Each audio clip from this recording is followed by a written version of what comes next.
اس کے بعد یہ بات تقریباً ختم ہوگی.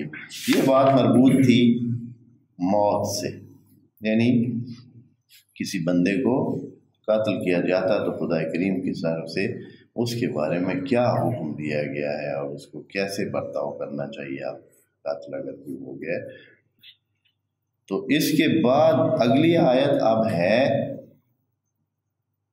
جب موت کی بات آئی ہے تو ایک اور بات بھی کر دی جائے. وہ یہ ہے کہ جب کسی کی موت قریب آتی ہے تو اس کو کیا عمل کرنا چاہیے. جب موت قریب آتی ہے آیت نمبر 180 تو خدا کریم یہاں انسانوں کے لیے وضاحت کر دیتا ہے، تشریح کر دیتا ہے کہ اگر بعض انسانوں کو یہ باتیں سمجھ نہیں ہیں تو پکا قاعدہ سمجھ لیں. یہاں شروع بھی کتاب کوتبہ سے کر رہے ہیں، جیسے کہ کوتبہ علیکم الصیام، جیسے کہ روزے انسانوں پر واجب ہیں اور کتاب ہے یعنی قانون ہے. کوتبہ کا معنی ہم کر چکے ہیں کہ کوتبہ یعنی مکتوب ہونا. آپ جانتے ہیں جو مجہول کے صیغے ہوتے ہیں وہ مفعول کے صیغے ہوتے ہیں، یعنی کوتبہ یعنی مکتوب. ٹھیک ہے، کوتبہ کی جگہ مکتوب رکھ دیں، ایک ہی معنی ہے دونوں. مکتوب علیکم، اور مکتوب کا جو ایک اور لفظ ہے وہ کتاب ہے. تو الکتاب کیا ہے؟ اللہ کا قانون.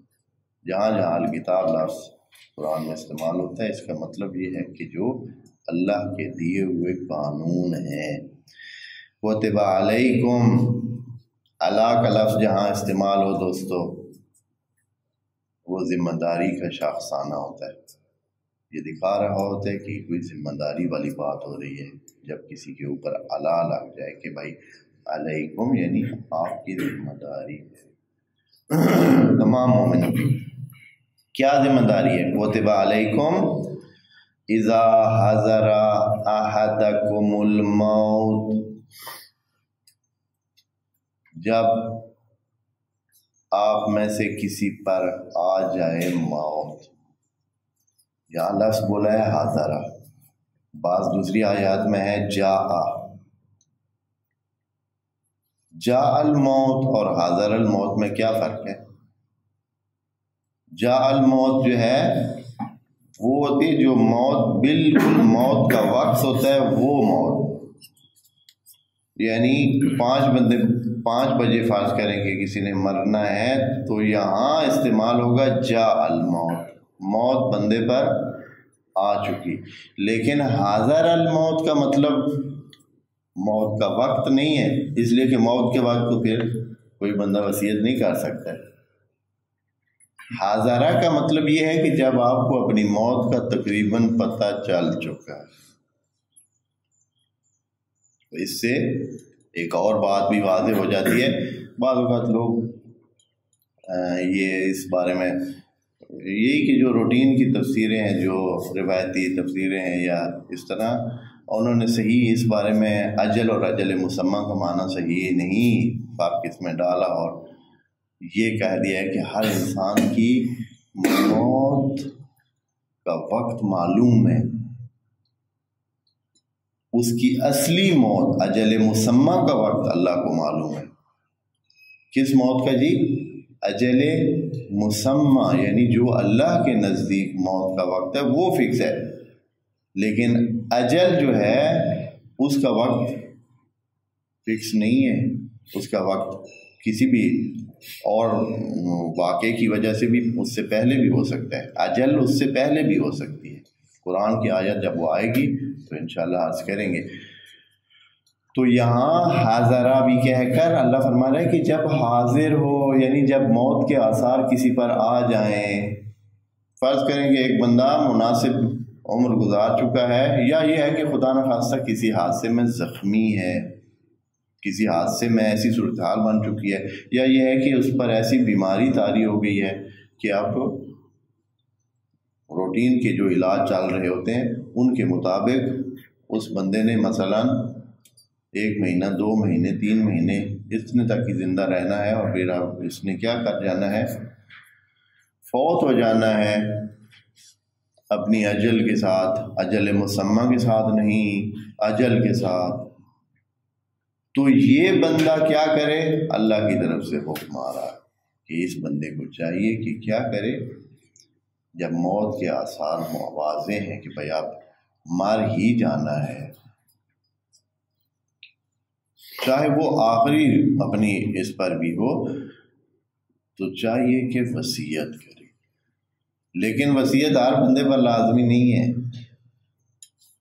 جن کا کوئی مال ہے یہ کیوں کر رہے ہیں؟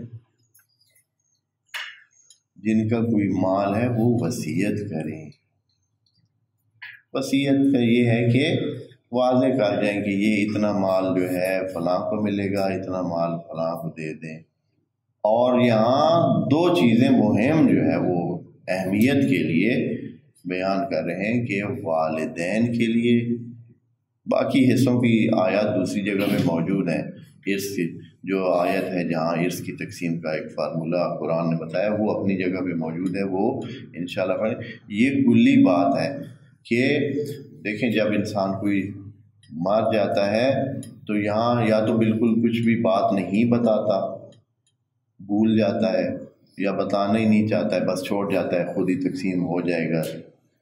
تو پھر قرآن کی وہ جو آیت ہے کہ اگر کسی کا مال بچ گیا ہے، ترکہ رہ گیا ہے اور اس نے وہ مر گیا ہے، تو اس کے ترکے کی تقسیم کا جو فارمولہ ہے، جو طریقہ کار ہے، وہ آگے آیات میں آ جائے گا۔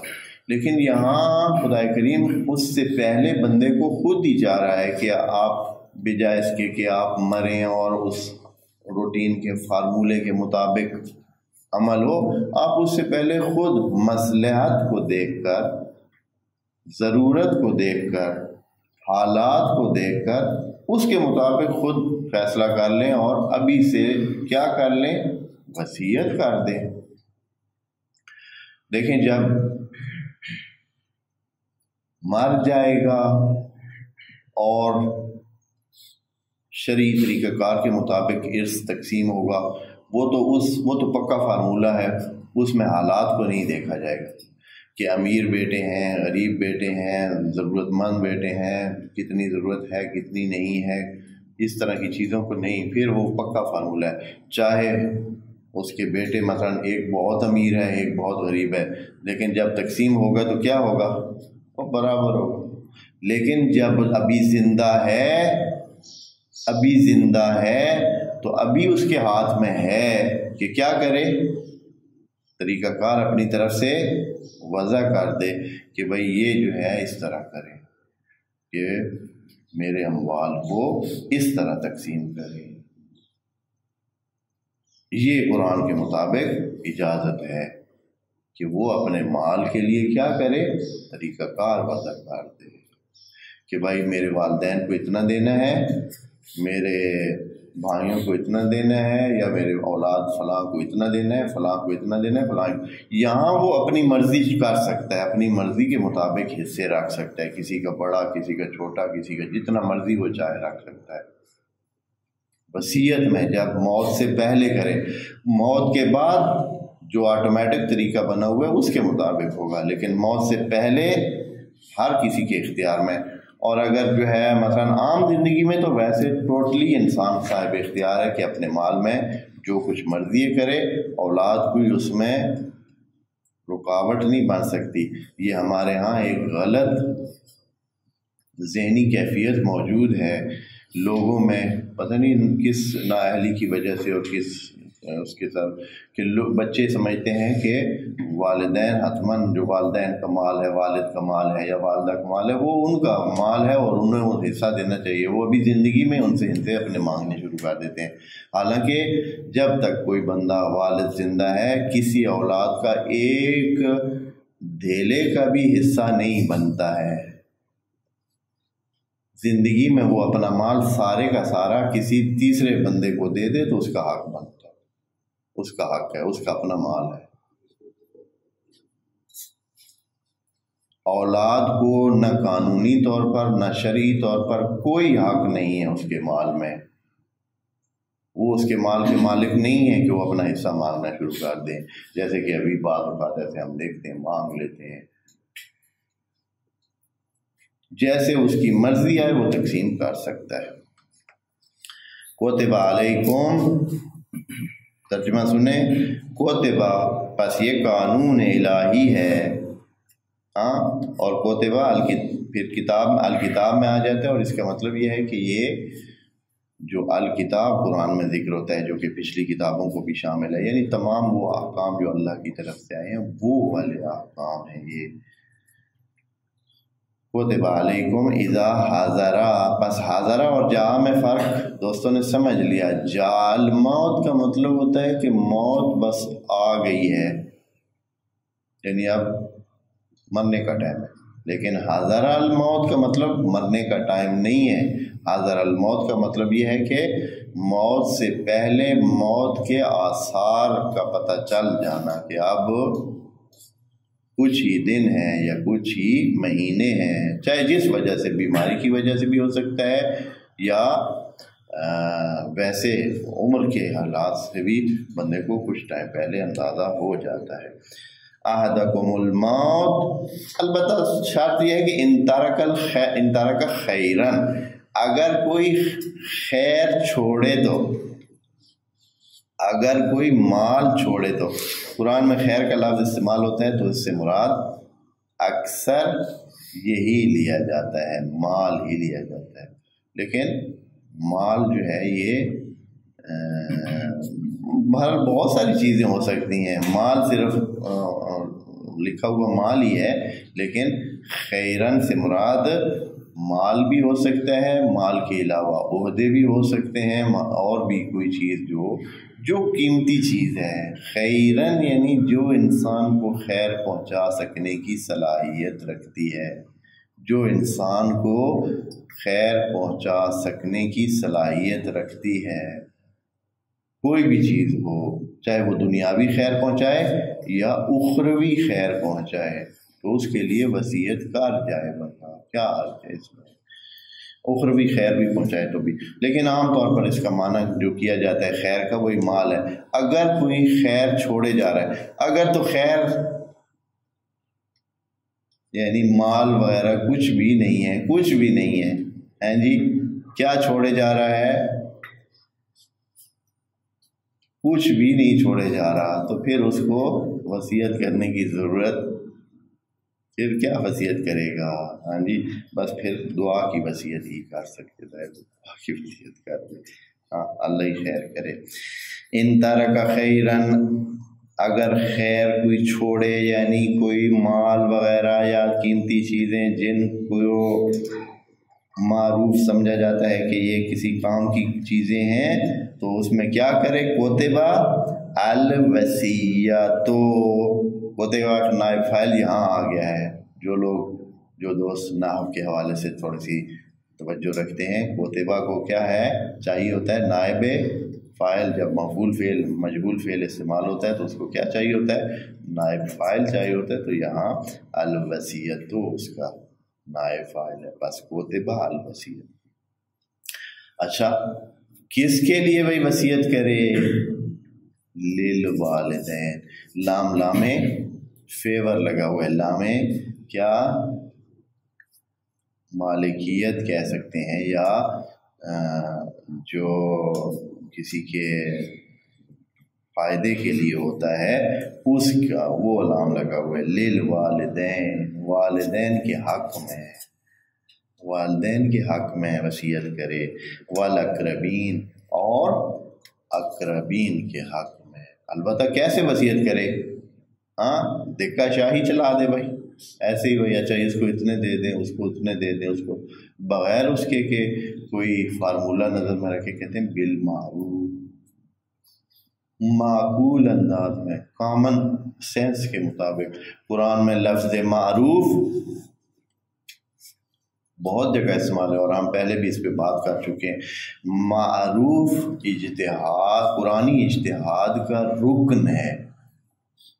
قرآنی اجتہاد اگر ہوتا پہلے دن سے، اور قرآن کی ہی سنی جاتی اور قرآن کے مطابق ساری زندگی ڈالی جاتی، اور احکام الہی کو قرآن کے مطابق 100% قرآن کے مطابق لیا جاتا، تو معروف کو اہمیت دی جاتی۔ قرآن نے معروف کو بہت اہمیت دی ہے۔ معروف کو اہمیت دی ہے کیا مطلب ہے؟ یعنی کامن سینس کو، یعنی بہت سارے مسئلوں کو آپ کامن سینس کے مطابق طے کریں، اوقلا کو اکٹھا کر لیں، وَأَمْرُهُمْ شُورَىٰ بَيْنَهُمْ، اوقلا کی ایک شورا بنائیں، وہ اوقلا کی شورا طے کرے کہ اس مسئلے میں معروف کیا ہے۔ جب معروف ہو تو اسی کے مطابق شریعت حکم دیتی ہے۔ شریعت کے احکام قرآن نے اس طرح طے کروائے ہیں، اور اس کا نتیجہ یہ نکلتا کہ ہر علاقے، ہر زمانے کے مطابق جو معروف ہوتا اس کو شریعت چلاتی۔ اور پھر یہ ابھی جو مسائل پیدا ہو رہے ہیں پورے جہان میں کہ شریعت جو ہے آج کی زندگی کے ساتھ میچ نہیں کر رہی، پتہ نہیں آپ دوستوں کو اتنا ان چیزوں کی طرف توجہ ہے یا نہیں۔ پورے جہان میں بڑے مسئلے ہیں، بہت مسئلے ہیں کہ شریعت میچ نہیں کرتی ہے۔ شریعت جو پرانی اس پہ، یعنی جو اس زمانے میں جو مجتہدین نے یا جنہوں نے یا جس انداز میں بیان کی ہے، جو جیسے انداز میں انہوں نے سمجھی ہے، وہ آج کل کے بہت سارے مسئلوں کے ساتھ میچ بالکل نہیں کرتی ہے، اور لوگ بڑی مشکل میں۔ پھر کیا ہوتا ہے، لوگ شریعت کو رکھتے ہیں سائڈ پہ اور معروف کے مطابق زندگی کرتے رہتے ہیں کہ بھائی نہیں ہو سکتا ہے، یہ والا مسئلہ اس انداز میں نہیں ہو سکتا ہے۔ علماء تو اتنے سادہ تھے یا اتنے ماڑے الفاظ نہیں کہنے چاہیے کہ محترم ہوتے ہیں علماء، اور مقدس، یعنی ان کا احترام تو رکھنا ہی چاہیے، کہ آج تک بہت سارے علماء، اسلام کے علماء، فوٹو بھی نہیں اپنا لینے دیتے تھے۔ کیوں بھائی؟ بس یہ منع ہے، فوٹو نہیں لینا ہے، اور انہوں نے اپنے کوشش کی ہے کہ فوٹو ان کے نہ آئیں، لیکن اب آج کل کے زمانے میں پھر مجبور ہو کر فوٹو کو کے لے لیے گئے ہیں۔ ہاں، تو پھر کیا کیا جا سکتا؟ تو یعنی جو معروف کے طریقے سے اگر یہ عمل ہوتا تو یہ معروف ہے، آج کل ضرورت ہے یہ چیز، جب سے یہ کیمرہ آیا اور انسان کی شناخت کے لیے اس کا چہرہ ہی مہم ہوتا ہے، تو یہ چیزیں لازمی ہو گئی ہیں۔ ان کے بغیر انسانوں کا نظام ہی نہیں چل سکتا ہے، نظام ہی مختل ہو جاتا ہے۔ مجرم اور جو عام لوگ ہیں ان کا پتہ ہی نہیں چل سکتا ہے۔ بہت ساری چیزیں جو ہیں وہ تصویروں پر اب آ گئی ہیں۔ بہت سارے علماء یہ جو ڈالز یا گڈیاں یا یہ جو بچوں کے کھلونے ہوتے ہیں، وہ ان کے کتنے مخالف تھے، یہ نہ بنائیں، گھروں میں یہ نہ رکھیں۔ وجہ یہ ہے کہ وہ معروف کے قاعدے سے ناواقف، قرآن کی طرف آئے جو نہیں، قرآن کو محور اپنے استنباط احکام شرعی میں نہیں بنایا ہے، روایات کو بنایا ہے، احادیث کو اپنا محور بنایا ہے، یعنی اصلی چیز وہ بنائی ہے، قرآن کو اصلی چیز نہیں بنائی ہے۔ قرآن سے بھی استفادہ کیا ہے لیکن قرآن کو اصلی نہیں بنایا ہے۔ اصل جو کہ کتاب ہماری آئین ہے انسان کے لیے، اس کو سائڈ پہ رکھا ہے، اصل زور جو ہے وہ احادیث پہ دیا ہے، اور قرآن کو بھی احادیث کے طرز پر جیسے احادیث نے چاہا ہے موڑا ہے۔ اور احادیث کی کتابوں کے بارے میں بھی آپ دوستوں کو پتہ ہے نا کہ یہ تیسری چوتھی صدی میں لکھی گئی ہیں، تیسری چوتھی صدی میں لکھی گئی ہیں۔ پیغمبر 2 صدیاں پہلے فوت ہو گئے تھے، 3 صدیاں پہلے۔ تو احادیث جتنی بھی ہیں دونوں فریقوں کی، 3 جتنے بھی ہیں، ساری بعد میں لکھی گئی۔ درمیان میں کتنی نسلیں گزری ہیں؟ تقریباً 12 نسلیں، 12 سے 14 نسلوں کا گیپ ہے۔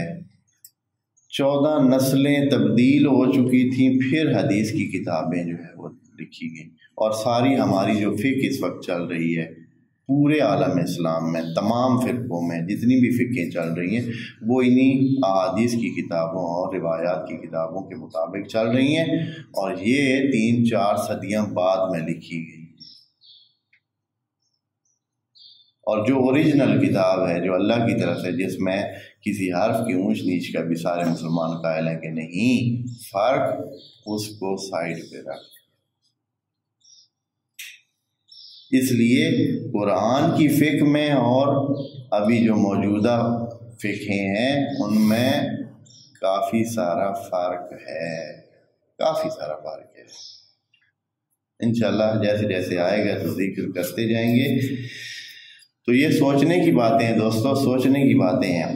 اچھا، خیر الوصیۃ للوالدین والاقربین بالمعروف، پس معروف بہت مہم لفظ ہے، اس کو آپ دوست یاد رکھیں، جو لوگ سوچ رکھتے ہیں، جو اولو الالباب ہیں آپ میں سے، معروف کو ذہن میں رکھیں۔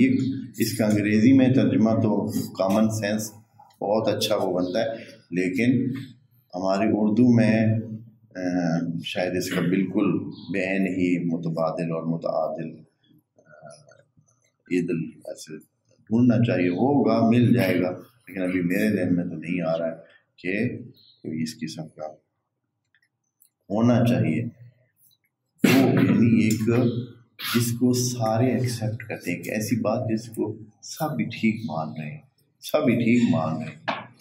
ہاں، بالمعروف یہ ترتیب ہو، یعنی وصیت کرے تو بالمعروف کرے، یعنی ایسے نہ کرے کہ مثلا فرض کریں کہ ایک امیر بیٹا ہے، ایک غریب ہے، چونکہ امیر بیٹا جو ہے اس کا وہ مرنے والے پر والد پر کافی یقیناً وہ اچھائیاں زیادہ کرتا ہو کہ اس کے پاس وسائل زیادہ تھے، تو اب والد جاتے جاتے کیا کرے، ہاں ایک بڑا سارا حصہ جو ہے وہ اس کے نام کر دے، تو یہ ٹھیک نہیں ہے۔ جو زیادہ مستحق ہے اس کو بھی نظر انداز نہیں کرنا چاہیے، اس کو بھی اس سے کم از کم برابر نہ دے تو کم تو نہ دے، یا اس طرح کے یہ معروف کو، یعنی خدا کریم معروف کہہ کر خدا کریم نے ہمارے اپنے انسانوں کے عقل کو کیا بنایا ہے، معیار بنایا ہے کہ انسانوں آپ جو عدل و انصاف کے دعوے دار ہوتے ہو، 10-12 لوگ اکٹھے ہو جائیں، کیا سوچتے ہیں؟ یعنی معروف ایسی چیز کو کہتے ہیں جس کی طرف انگلی نہیں اٹھائی جا سکتی۔ معروف کس کو کہتے ہیں؟ جس کی طرف انگلی نہیں اٹھائی جا سکتی، یعنی اعتراض اس پر نہیں ہو سکتا ہے، ایسا اچھا سوچ کا فارمولہ۔ تو معروف طریقے سے یہ وصیت کرنی چاہیے، کس کو؟ جس کی موت قریب ہو۔